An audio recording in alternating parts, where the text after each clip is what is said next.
ഗുരുവായൂർ ക്ഷേത്രത്തിലെ ഏകാദശി ദിനത്തിൽ നടത്തിവരുന്ന ഉദയാസ്തമന പൂജ ഭക്തജന തിരക്ക് പരിഗണിച്ച് മറ്റൊരു ദിവസം മാറ്റിയതുമായി ബന്ധപ്പെട്ട ഹർജി പരിഗണിക്കുന്നത് ദേവസ്വം ബോർഡ് ബെഞ്ച് ഡിസംബർ 2 മാറ്റി. തീരുമാനത്തെ ന്യായീകരിച്ച ദേവസ്വം ബോർഡും നിലപാട് വ്യക്തമാക്കി. തന്ത്രിയും സമർപ്പിച്ച സത്യവാങ്മൂലങ്ങളുടെ പകർപ്പ് ജനം TV പുറത്തുവിടുന്നു.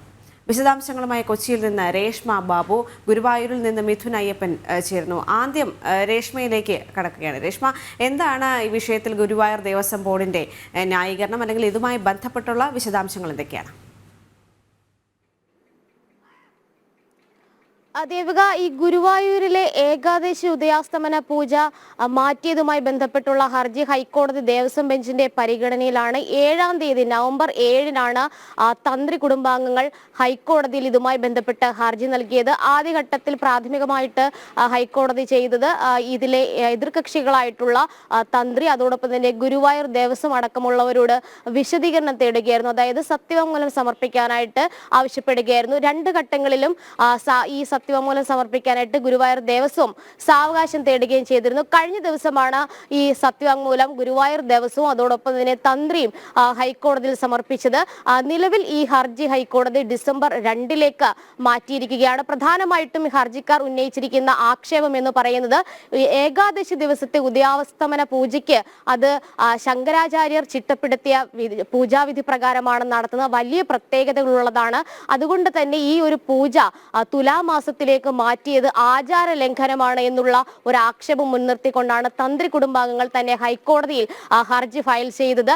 ഇതിൽ ഗുരുവായൂർ ദേവസ്വം മാനേജിംഗ് കമ്മിറ്റി നൽകിയിട്ടുള്ള സത്യവാങ്മൂലത്തിൽ പറയുന്നത് ഇപ്രകാരമാണ്. അതായത് നേരത്തെ തന്നെ ഈ മുൻവർഷങ്ങളിൽ വലിയ രീതിയിലുള്ള തിരക്ക് അനുഭവപ്പെടുന്ന ഒരു ദിവസമാണ് ഏകാദശി ദിവസം. അന്നേ ദിവസം ഉദയാസ്തമന പൂജ നടത്തേണ്ടി വരുന്ന ഒരു സാഹചര്യത്തിൽ വലിയ രീതിയിൽ ബുദ്ധിമുട്ടുണ്ടാകുന്നുണ്ട് ദർശനത്തിന്. അതായത് 5 മണിക്കൂറോളം ആ ഉദയാസ്തമന പൂജയ്ക്ക് വേണ്ടിയിട്ട് മാറ്റിവെക്കേണ്ട ഒരു സാഹചര്യം ഉണ്ടാകും. ഇത് ഭക്തജനങ്ങൾക്ക് കൂടുതൽ ബുദ്ധിമുട്ടുണ്ടാക്കുന്ന ഒരു സാഹചര്യത്തിലാണ് ഇതുമായി ബന്ധപ്പെട്ട് ഒരു ബദൽ മാർഗം തന്ത്രിയോടക്കം തേടിയത്. തുടർന്ന് തന്ത്രി പറഞ്ഞത് ദേവഹിതം അറിയണമെന്നുള്ളതായിരുന്നു. അങ്ങനെ ദേവഹിതം അറിഞ്ഞു.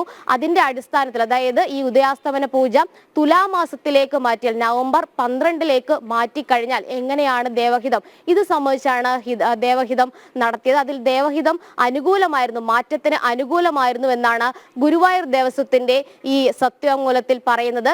ശ്രീകോവിലിൽ അടയ്ക്കാതെ ദർശനം സുഗമമാക്കുന്നതിന് വേണ്ടിയിട്ടാണ് ഇത്തരത്തിൽ ഉദയാസ്തമന പൂജ, ഏകാദശി ഉദയാസ്തമന പൂജ തുലാമാസത്തിലേക്ക് മാറ്റിയത് എന്നുള്ള ഒരു വിശദീകരണമാണ് ഗുരുവായൂർ ദേവസ്വം ബോർഡ് ഹൈക്കോടതിയിൽ വ്യക്തമാക്കിയത്. ഗുരുവായൂർ ദേവസ്വം മറ്റു ചില കാര്യങ്ങൾ കൂടി ഈ സത്യവാങ്മൂലത്തിൽ വ്യക്തമാക്കിയിട്ടുണ്ട്. അതായത് തന്ത്രി അഭിപ്രായപ്പെട്ടത് ഈ ഏകാദശി ദിവസത്തെ ആണെങ്കിലും ഉദയാസ്തമന പൂജ, പൂർണ്ണമായിട്ടുള്ള ഉദയാസ്തമന പൂജ ആചാരത്തിന്റെ ഭാഗമല്ല, മറിച്ച് അതൊരു വഴിപാട് മാത്രമാണ്. ഏകാദശി ദിവസത്തെ ഉദയാസ്തമന പൂജ നടത്തുന്നത് ഗുരുവായൂർ ദേവസ്വം മാനേജിംഗ് കമ്മിറ്റിയാണ്. അത് വഴിപാട് എന്നുള്ള രീതിയിലാണ്. തന്ത്രിയുടെ അഭിപ്രായ പ്രകാരം ഉദയാസ്തമന പൂജ ആചാരമല്ല, അതുകൊണ്ട് തന്നെ ആചാര ലംഘനം നടന്നു എന്നുള്ള ഹർജിക്കാരുടെ ആക്ഷേപം നിലനിൽക്കില്ല എന്നുള്ളൊരു വാദഗതി കൂടി ഈ സത്യവാങ്മൂലത്തിൽ ദേവസ്വം ബോർഡ് വ്യക്തമാക്കുകയും ചെയ്തിട്ടുണ്ട്. ഗുരുവായൂർ ദേവസ്വം മറ്റു ചില കാര്യങ്ങൾ കൂടി ഹൈക്കോടതി അറിയിച്ചിട്ടുണ്ട്. അതായത് ഈ ഹർജിക്കാരെന്ന് പറയുന്നത് ചേന്നാസ്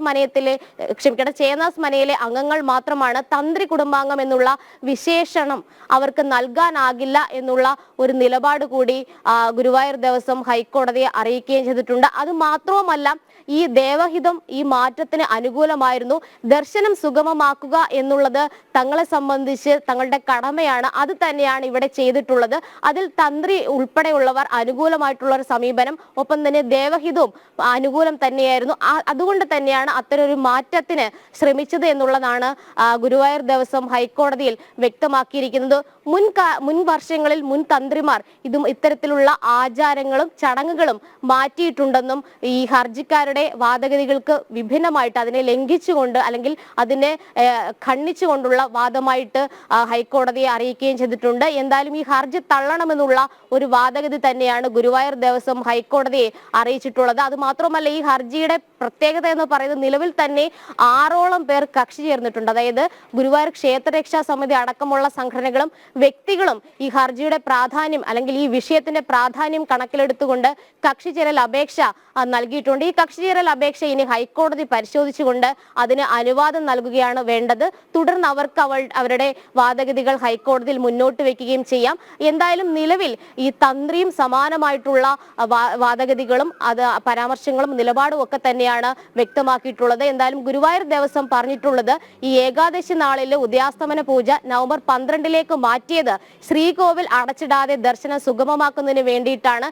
ദേവഹിതം അറിഞ്ഞിരുന്നു, ദേവഹിതവും അനുകൂലമായിരുന്നു. അത് മാത്രവുമല്ല, ഈ ഉദയാസ്തമന പൂജ എന്ന് പറയുന്നത് ആചാരത്തിന്റെ ഭാഗമല്ല എന്ന് തന്ത്രി അഭിപ്രായപ്പെട്ടു. ആ അഭിപ്രായം കൂടി മാനിച്ചുകൊണ്ടാണ് ഇത്തരത്തിലുള്ള ഒരു നടപടി സ്വീകരിച്ചത്. ആചാര ലംഘനം നടത്തിയിട്ടില്ല എന്നുള്ള വാദം കൂടി ഈ സത്യവാങ്മൂലത്തിലൂടെ ഹൈക്കോടതിയിൽ ഗുരുവായൂർ ദേവസ്വം മുന്നോട്ട് വെച്ചിരിക്കുകയാണ്. ദേവിക.